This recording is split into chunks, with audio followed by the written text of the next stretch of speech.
В эпоху Возрождения единственным авторитетным источником по древнеегипетской письменности считался трактат, обнаруженный в 1419 году на одном из греческих островов и привезенный оттуда во Флоренцию. Он назывался «Иероглифика» и был написан от руки по-гречески. Существует много гипотез о происхождении этого трактата. Но, согласно современному консенсусу, он был написан где-то в середине V века нашей эры египетским то ли жрецом, то ли учителем грамматики Гор Аполлоном. Египет тогда был частью византийского мира. Его иероглифическая письменность уже либо доживала свои последние дни, либо вовсе вышла из употребления.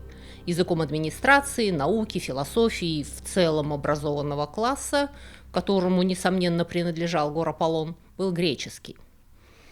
Однако в эпоху Возрождения мало кто сомневался, что кому, как не египетскому жрецу, знать все об иероглифах. В 1505 году иероглифика была впервые опубликована, а еще позже переведена на латынь и стала хитом. Ее много раз переиздавали. Европа заболела иероглифами, пирамидами, мумиями и богами со звериными головами. И в результате из-за Гор Аполлона ученые на века застрянут на совершенно неверном понимании древнеегипетской письменности, что станет огромным препятствием к ее расшифровке. Потому что благодаря трудам двух великих соперников, Томаса Юнга и Жана-Франсуа Шампольона, в конце концов выяснилось, что достопочтенный Гор Аполлон врал как сивый мерин.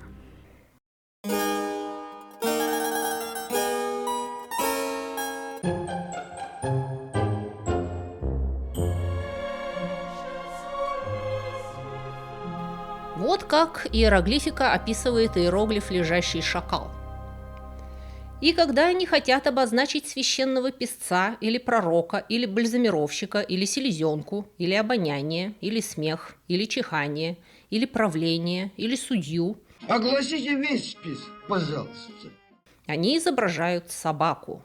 И этим они обозначают священного писца, потому что тому, кто желает стать совершенным священным писцом, необходимо быть чрезвычайно внимательным, постоянно лаять, быть свирепым и никому не льстить, подобно собакам. А пророка они символизируют собакой, потому что пес смотрит пристально на образы богов, больше, чем какое-либо другое животное, подобно пророку. И бальзамировщика священных животных, потому что он также обозревает обнаженные рассеченные тела, которые им сохраняются. И селезенку, потому что только у этого животного из всех других существ данный орган очень легкий, и когда его постигает смерть или безумие, это происходит из-за селезенки. И те, кто сопровождают это животное в его погребении, обычно сами становятся страдающими от болезни селезенки. Также собака обозначает обоняние, смех и чихание, потому что люди, сильно страдающие от болезни селезенки, не способны ни обонять, ни смеяться, ни чихать.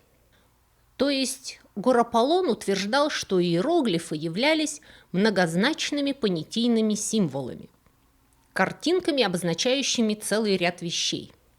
Поднимите руки, кто еще, как я, были уверены, что, к примеру, шакал обозначал бога Анубиса, сидящая женщина – богиню Исиду или просто женщину, а три волнистые линии – воду или священную реку Нил и так далее.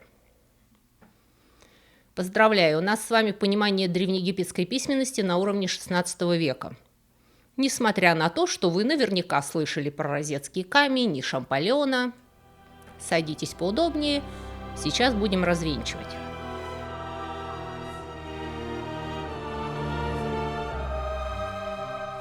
Вы, должно быть, слышали, что в XIX веке Европа переболела древней египтоманией. Люди в прямом смысле слова ходили на разворачивание мумий вместо дискотеки. Но европейцы не раз проходили через эту моду, начиная с Древнего Рима. Во времена Цезаря Древний Египет был уже очень древний, загадочный и мистический. Эстеты и императоры коллекционировали таинственные артефакты и ставили египетские обелиски в парках и на ипподромах. И в последующие века Древний Египет периодически привлекал зачарованное внимание интеллектуалов и мистиков. Эпоха Возрождения была одержима стремлением восстановить «перискотеология» – изначальную мудрость древности. Мыслители Ренессанса исходили из того, что Бог зашифровал смысл творения в самом творении, и его можно расшифровать. И многие верили, что Древний Египет, будучи очень древним и ближе к сотворению мира, сохранил первоначальную божественную науку.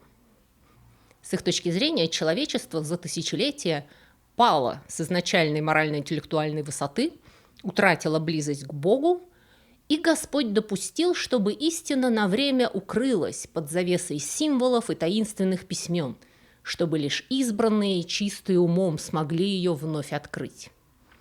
Ну или же древняя истина была сознательно сокрыта самими мудрецами в аллегориях и мифах, чтобы оградить ее от профанов. И так как иероглифы выглядели живописно и загадочно, их считали шифровками от Бога, заключавшими в себе первоначальную истину бытия. Само слово иероглиф по-гречески означает «священные письмена, выбитые в камне». Иерос – священный, плюс глифен – вырезать или гравировать. И аллегорические описания иероглифов авторства Гарополона, иногда частично верные, а иногда полностью высосанные из пальца, упали на благодатную почву.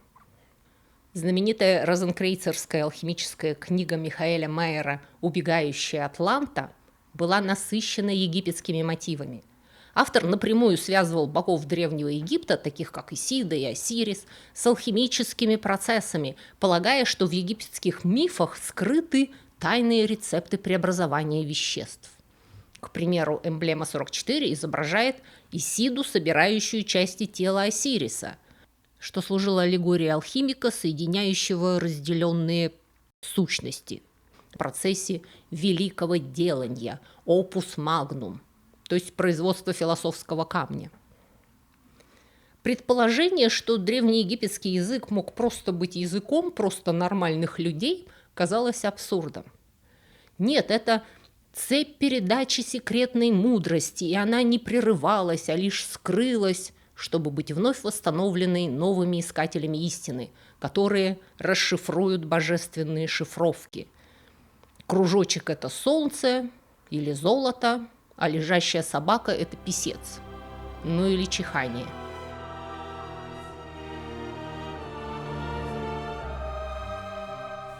На самом деле постепенное исчезновение иероглифической письменности Египта было вызвано хоть и сложными, но не мистическими причинами.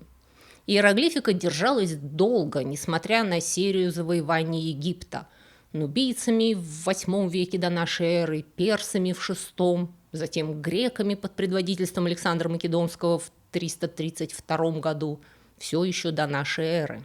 После Александра Египтом 3 столетия правила говорившая по-гречески династия Птолемеев. И все это время иероглифы продолжали использоваться, хоть и гораздо реже, по преимуществу в религиозной сфере. Этот период завершился смертью Клеопатры VII, той самой знаменитой Клеопатры. Это было очень популярное имя для египетских цариц. И превращением Египта в римскую провинцию. С разделом Рима в 395 году на западную и восточную части Египет перешел под контроль Восточной Римской империи, она же Византия, вплоть до завоевания арабами в VII веке. Но до мусульманского завоевания иероглифы не дожили. Еще в IV веке нашей эры в Египте начинает активно распространяться христианство. Христианская коптская церковь запрещает языческие культы, что означало закрытие храмов древних богов и исчезновение жречества, главных хранителей знания о иероглифах. Многие древнеегипетские храмы, такие как храм Исиды на Филе, были превращены в церкви.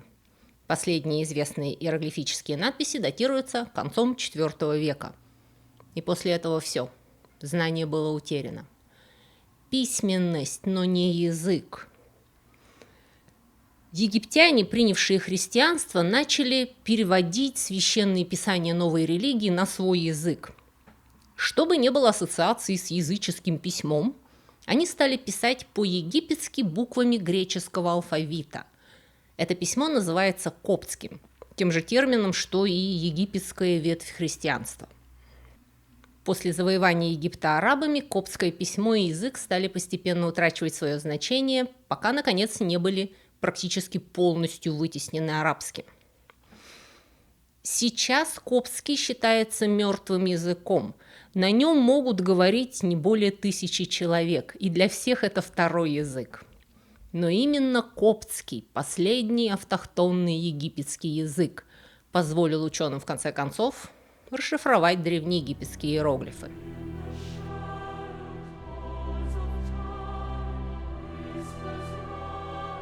В середине XVII века признанным европейским авторитетом по Древнему Египту стал немец Афанасий Кирхер, разумеется, иезуит.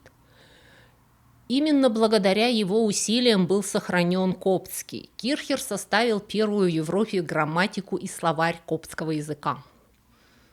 Он также предположил родство коптского с языком древних фараонов и тоже подключил свою фантазию, взявшись расшифровывать иероглифику. В 1666 году Кирхеру было поручено изучить и по возможности перевести иероглифическую надпись на египетском обелиске, установленном на одной из римских площадей. Его притащил из Египта в Рим еще император Диоклетиан. В 17 веке его для красоты поставили на слона, а так это самый настоящий древнеегипетский обелиск, на котором, как теперь известно, высечено имя фараона Уахибра, иначе Априя, правившего в VI веке до нашей эры. Кирхер разошелся и истолковал эту надпись так. Защита Осириса от насилия Тифона должна быть вызвана соответствующими обрядами и церемониями посредством жертвоприношений и обращения к покровительствующим гениям тройного мира, чтобы обеспечить наслаждение благополучием, обычно даруемым Нилом против ярости врага Тифона. Porco Madonna de un pesto per Baco Castella de Mebrano Химаринча Сарвестиц Хамдураля. Простите, погорячился. По слухам, Вольтер говорил, Кирхер знал о египетских иероглифов абсолютно все, кроме того, что они на самом деле означали.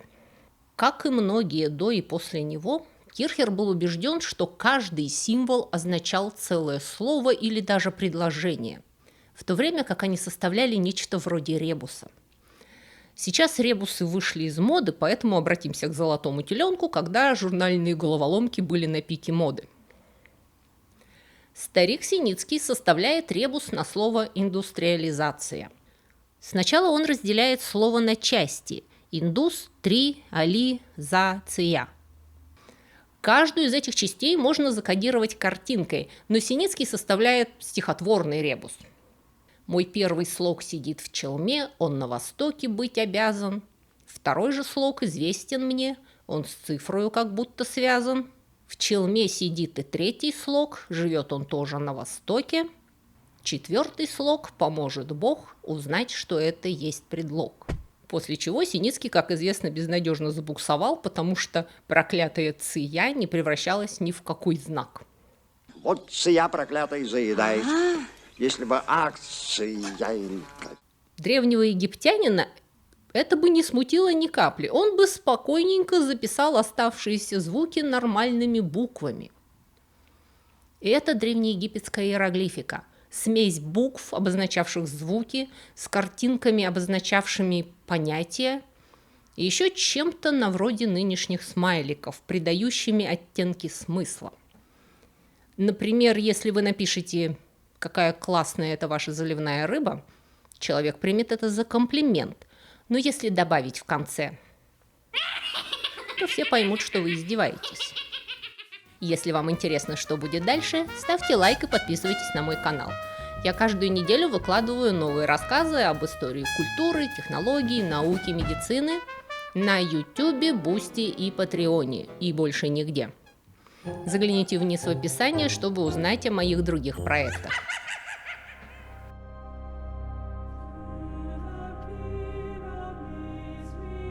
Давайте поупражняемся на моем имени. Я обратилась к специалисту и мне дали небольшую инструкцию, как можно записать иероглифами иностранное неегипетское имя. Небольшая проблемка возникла с буквой «Л», поскольку оказалось, что в древнеегипетском не было такого звука «Л». Его обычно заменяли на «Р». То есть получится что-то на вроде «Юрия». Писать иероглифами можно было слева направо, справа налево и даже сверху вниз. Мы будем писать, как привычно нам. Слева направо. Ю-у-ры-й. Легко перепутать с Юрием, поэтому надо добавить смайлик, по-научному детерминатив, чтобы обозначить, что это женское имя. И вот результат. Смесь букв и смайлик. Так вот, головная боль с иероглифами состояла именно в том, что в зависимости от контекста один и тот же иероглиф мог быть и тем, и другим, и еще третьим. К примеру, иероглиф «солнце» мог спокойненько означать бога Ра, но также его использовали как просто слог «Ра» в других словах, и при необходимости как детерминатив, то есть смайлик, означавший день или светло. И, между прочим, мы бы никогда в жизни обо всем этом не догадались, если бы Кирхер не сохранил для нас коптский язык, а вместе с ним представление о том, как звучали египетские слова. Но это еще только цветочки. Ягодки в том, что иероглифы – это как наша печатная форма букв, которую использовали для памятников и официальных текстов. В обыденной жизни древние египтяне использовали скоропись, по-научному дематическое письмо. Это как наш рукописный почерк. И точно так же, как в современных письменностях, может быть довольно большая разница между печатными буквами курсивом от руки. В древнеегипетском тоже была большая разница между иероглифами, вытесанными на стенах пирамид, и дематическими текстами, написанными кистью и чернилами на папирусе. Вы, наверное, подумали, какой кошмар, как они умудрились вообще расшифровать весь этот хаос. Но именно это сосуществование вариантов письма привело к появлению параллельных текстов, которые позволили в конце концов расшифровать иероглифы. И самый известный из таких текстов, хотя и далеко не единственный, это Розетский камень.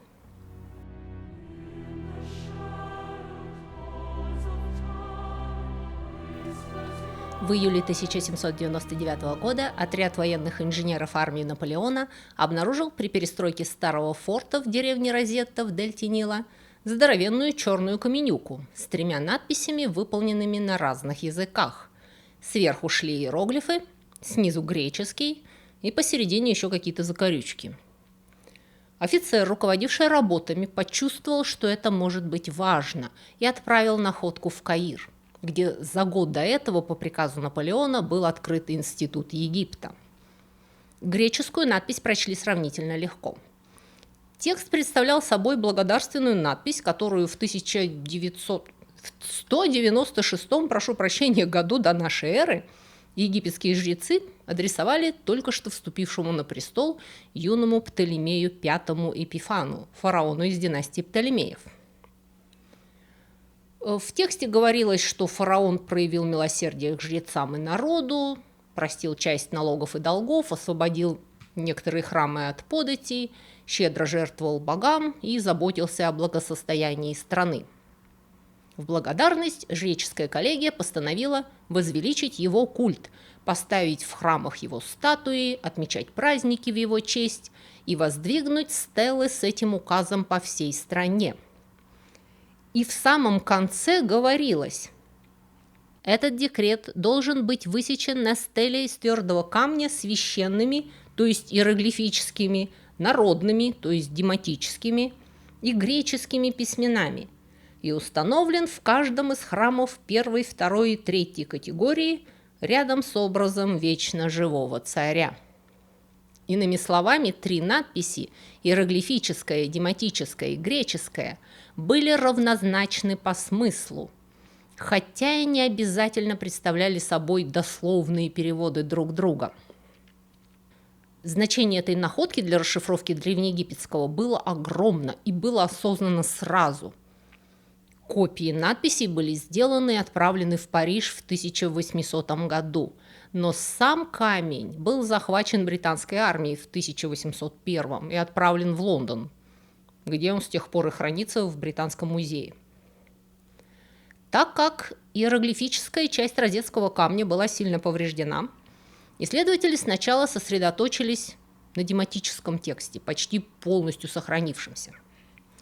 В 1802 году французский ориенталист Сильвестр де Сасси и его ученик, шведский дипломат Юхан Давид Окерблат, независимо друг от друга попробовали отыскать в нем имена, например, фараона Птолемея, сравнивая повторяющиеся группы дематических знаков с греческим текстом. В результате этих сопоставлений не только отыскали имя фараона, но Окерблат даже смог распознать некоторые другие слова – Египет, храм – и составить дематический алфавит, который, однако, работал не слишком хорошо. Дело в том, что дематическое письмо не было полностью алфавитным. Не улучшало ситуацию и то, что, как потом выяснилось, египтяне имели тенденцию пропускать гласные. Опять же, не всегда. Однако де Сасси и Окерблат пришли к выводу, что дематическое письмо было фонетическим, подобным греческому. Кроме того, важным вкладом де Сасси стало предположение, что имена важных особ в иероглифической части заключены в картуши, овалы с черточкой. Он также предположил, что имена могли записываться иероглифами фонетическим способом. Но относительно всего остального текста и он, и Окерблат были уверены, как и все цивилизованные люди, что иероглифы означают целые слова. Спасибо Гор-Аполлону.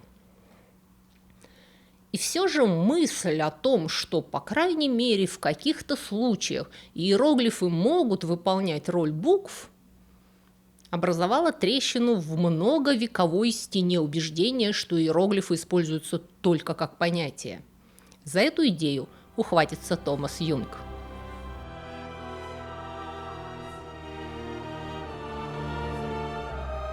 Томас Юнг вообще был человеком неординарным.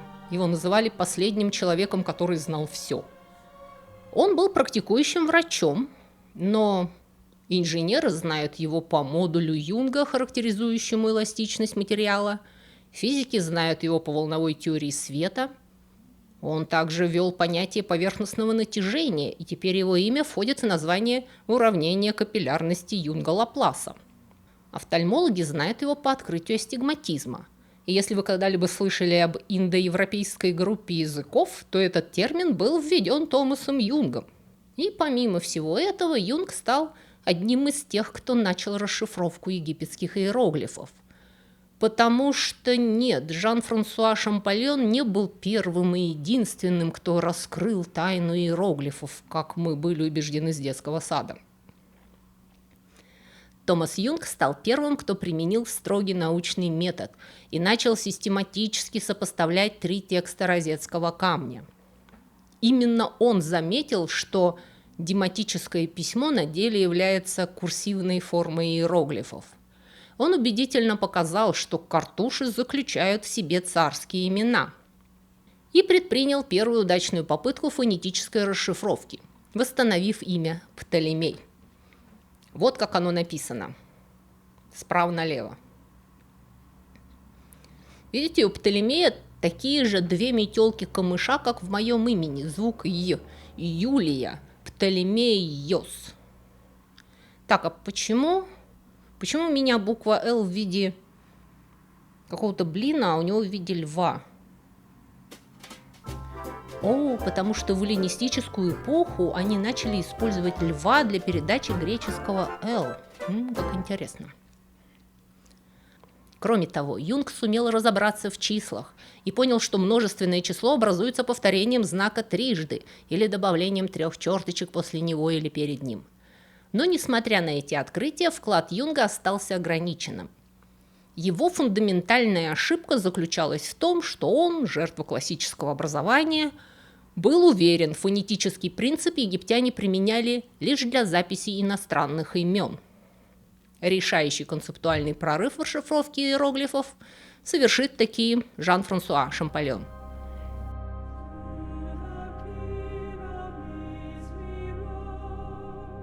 В отличие от универсального эрудита Юнга, Шампольон с детства был увлечен исторической лингвистикой. Он уверенно владел коптским, прямым потомком языка фараонов. И у него было интуитивное чутье на то, как должен звучать язык и как он был устроен. У него также была масса энергии, уникальная зрительная память и непоколебимая уверенность в себе. Еще у него была революция. Выросший убежденным бонапартистом, когда его представляли Наполеону, то в шутку даже назвали Шамполеон. После реставрации Бурбонов Жан-Франсуа довольно быстро попал под репрессии.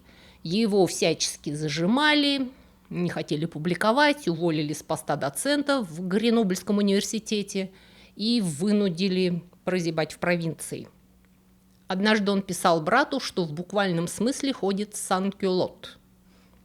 В 1821 году его даже арестовали по делу так называемого заговора с острова, заговора о возвращении Наполеона с острова Эльба, и он провел несколько недель в тюрьме. Неудивительно, что при такой жизни характер у Шампольона был тяжелый.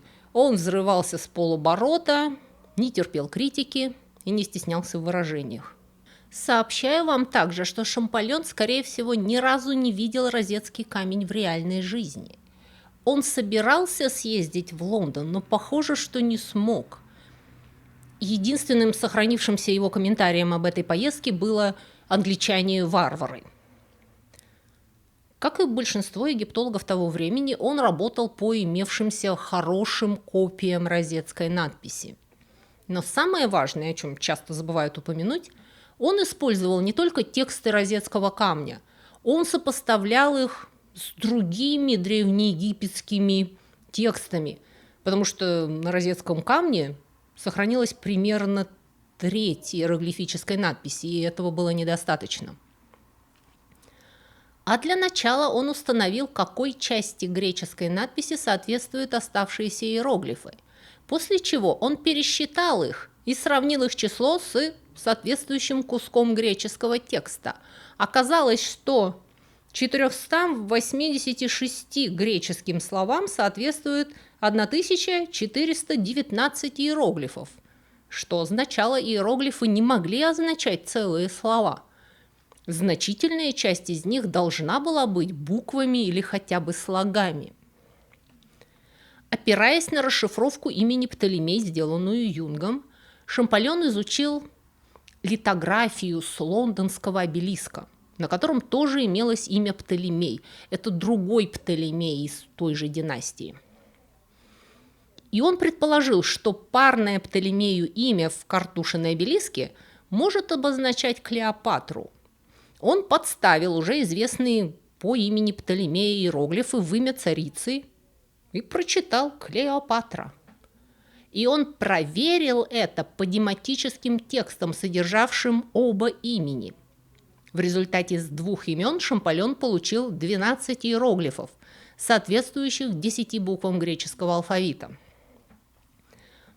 Поворотной датой для жизни Шампольона и развития всей египтологии стало 14 сентября 1822 года.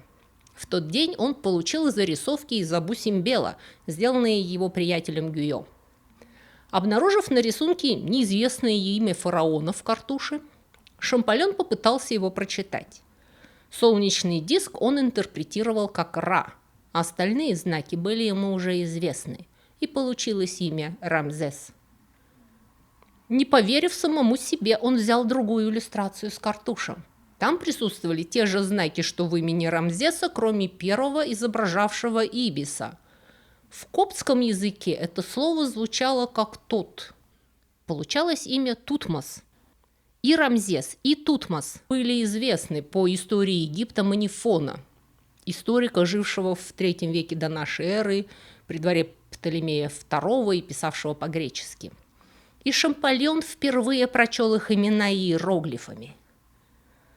После чего он прибежал на работу своего брата, ворвался в его кабинет с криком «Я добился своего!», упал на пороге в обморок и пролежал без сознания 5 дней.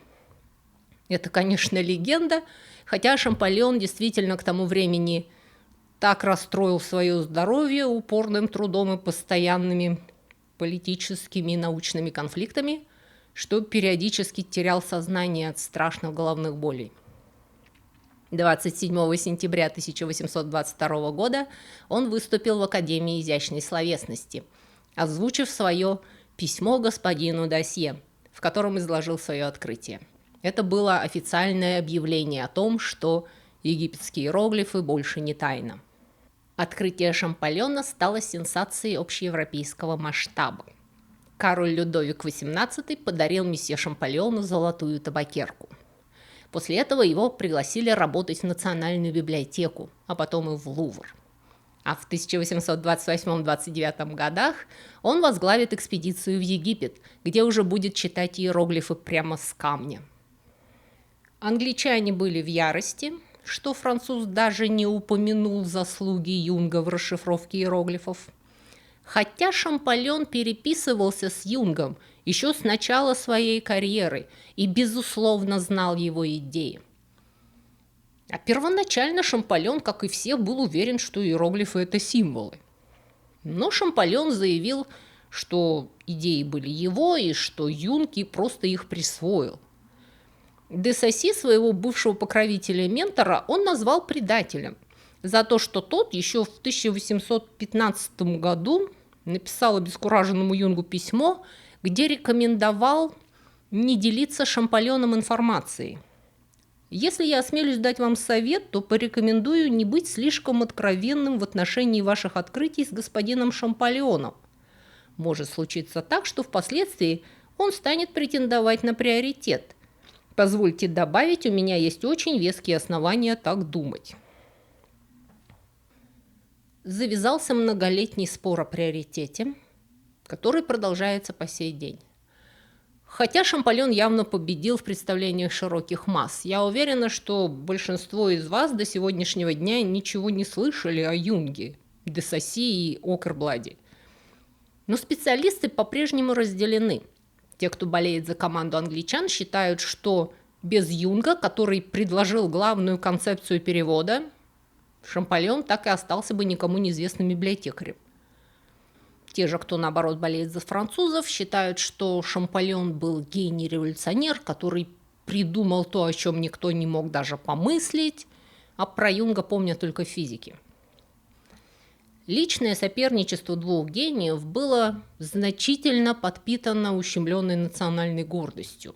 Англичане победили французов в наполеоновских войнах и отобрали у них розетский камень, поэтому он теперь находится в Лондоне, а не в Париже. Может быть, лучше было бы, если бы розетский камень был в Каире, о чем Египет периодически заговаривает. Но англичане возмущенно отвечают, что розетский камень принадлежит не одной нации, а всему человечеству, но пусть он пока полежит у них. На этом у меня все. Учите языки и не ссорьтесь с коллегами. Всего вам доброго. До новых встреч. Друзья будут вас спрашивать, ну откуда ты все это знаешь? А вы им говорите, ну так Юля в блоге рассказала.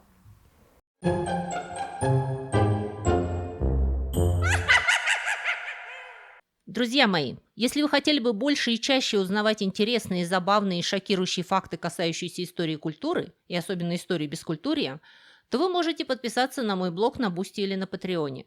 Эти два блога абсолютно одинаковые. Я там пишу одно и то же. Просто Бусти умеет принимать оплату российскими платежными средствами, а Patreon принимает разные международные кредитные карточки.